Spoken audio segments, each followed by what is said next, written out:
আসসালামু আলাইকুম। আজ আমি রং সবুজ রেখে ডিম দিয়ে পেঁয়াজ কলি রান্না করব। কড়াইয়ে তেল গরম হলে ফোড়নের জন্য দিয়ে দিব আস্ত জিরা ও 2-3টি শুকনা মরিচ মাঝখান দিয়ে ভেঙে দিব।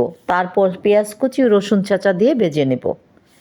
পেঁয়াজ রসুন ভাজা হলে দিয়ে দিব হলুদ গুঁড়া, সামান্য ভেজে দিয়ে দিব আলু কুচি।